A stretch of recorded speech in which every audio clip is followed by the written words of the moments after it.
One of the biggest problems that companies have right now is that they are really struggling to access good quality data from their own organization. My name is Scott Cundill. I'm the founder and CEO of Majestic3.com. Majestic3.com is an IT company, and it's a technology company that works in puzzle pieces. So we are a database communication company, we're a big data company, and we're a communication company, and we have the ability to, like puzzle pieces, take little bits of all the best pieces of software, amalgamate them into one, and then allow companies to completely customize their own customer relationship management solutions. I mean, Majestic3.com was created to allow the same flexibility of having websites, but not with websites. We focus on databases. So we're about communication. So interestingly enough, although we are a technology company with a team of programmers building stuff, we consider ourselves a great communication company. So we try to get companies to understand that websites and your marketing and even your social media to extent should be leveraged via getting yourself a really good big data database in place, and then how you communicate from that database and how that database then integrates into everything else that you do. So how do you turn your database into a marketing machine, and how do different clients and different customers and different businesses integrate and speak to each other using their databases, but doing it in a very ethical opt-in way. And that has now taken things from 17 years ago right into the future. Now, with the explosion and growth of marketing technology, businesses are spending billions to have the tools and capabilities to better connect with and service their customers. Digital integration could be seen as an answer to reducing these costs. To talk about this, we're joined by Scott Cundill, founder of Majestic3.com. How easy is it to put them together? It's traditionally been very difficult. Traditionally, I say. That is changing extremely rapidly. There's a huge buzz and a huge amount of excitement with launches of companies like Zapier.com, that sort of thing. And they're essentially allowing integration to become quick and easy, and watch the space over the next 2 years, because it's going to explode.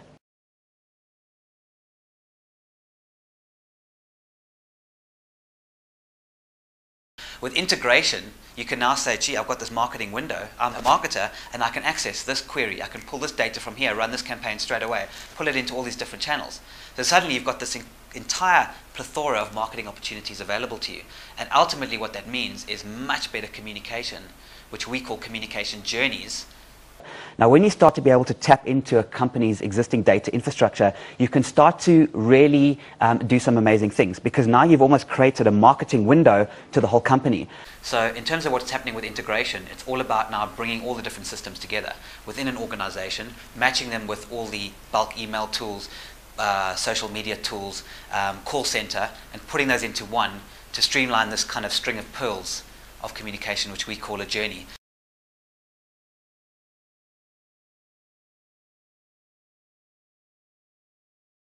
Now, faffing is our little term we came up with, which essentially stands for fire and forget. So what allows anyone to do within an organization, but the example I'll give you is for sales. Fire and forget, put the customer's details in there, and immediately trigger a journey in episode 1, episode 2, episode 3 that automatically follows up on that prospect. So that concept of faffing basically means that the sales rep can fire and forget, push a button, forget about it, and now that sales rep will automatically, without them knowing about it, be continuously nurturing that prospect in the background. Now, that doesn't have to be sales. That could also be in a call center environment. Somebody phones in with a complaint. The complaint gets handled. Now, they can hit a little button that says, send this particular journey out. And it'll automatically send a series of communication depending on the type of complaint that will keep in touch with that individual. So that's the nature of the journey versus the nature of kind of linear communication thinking.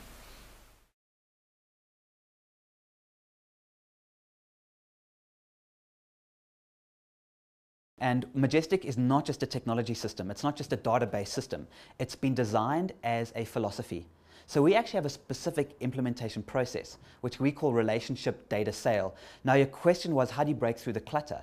Now, if your 10-year-old son that you were mentioning us earlier is doing Shaolin Kung Fu, if he suddenly sent you an SMS, would you respond to it? Yes, I would. Absolutely, because you know the person, there's a relationship. Now, the same thinking applies to everybody. Now, businesses have around them what we call a first degree of separation. All the people, all the contacts that they've managed to connect with over the years. Now, take those contacts and start connecting with them in an authentic, genuine way, not in a spammy sell way. Relationships first. your response rates go through the roof. They are much, much higher. In fact, they're usually between 1,200% and 2,000% higher by the way in which you communicate. So the answer to your question is, how do you break through the clutter? You do it by building authentic relationships with communication with people that know and trust you, not spamming them and sending them rubbish adverts.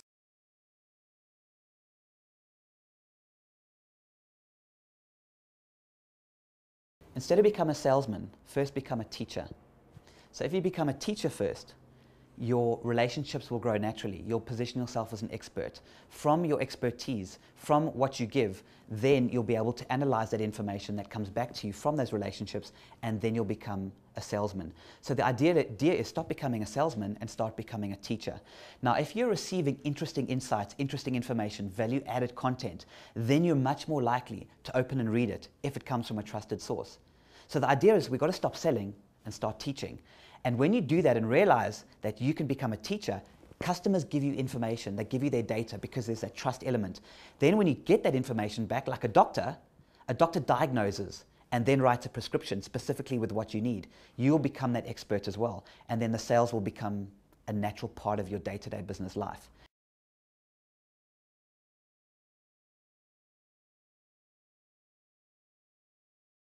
I personally am involved in Shaolin Kung Fu. I represent South Africa for Shaolin Kung Fu. I recently came back from China from the World Champs, and I like to include philosophy of Kung Fu and Chinese understanding of Kung Fu into my day-to-day operations. The movement creates the power. And that stuck with me. You know, it's one of those lines that just kind of stuck with me. The movement creates the power. What does that mean? The movement creates the power. One of the first things it's taught me is that the impossible is possible. And I know that sounds very esoteric and nonsensical, but when it applies to Kung Fu is about a certain type of energy, which they call Fajing power, which is completely the opposite to what you'd expect. And what I mean by opposite, it's got this reputation of, you know, Kung Fu and fighting, it's got this reputation of being hard, strong, kind of almost masculine.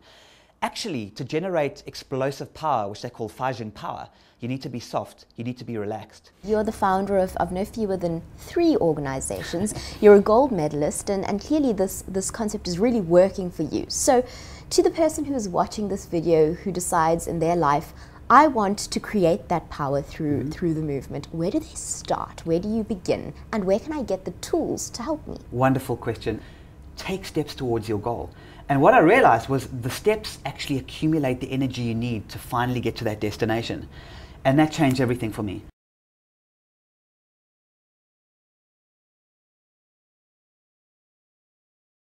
It's essentially the concept of taking a whole lot of digital media strategies, if you like, or digital media channels like Facebook, Twitter, etc., email, digital, and putting them together in almost like a string of pearls. And that essentially has a much higher response rate than just kind of thinking one-dimensionally. There's 2 different types of journeys. There's what we call operational or workflow journeys, which occur when triggers happen within the business. So your car's about to be delivered, that triggers a particular communication journey, or parts have arrived, that triggers a particular communication journey within the workflow process, and that happens in real time.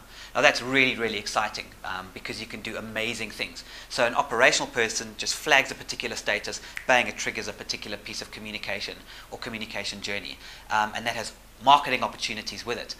But right now my focus is on business. I want the concept of Majestic and Majestic3.com to become a household word. I believe we're innovative and we're changing the way people think about business, and that's what I want to do.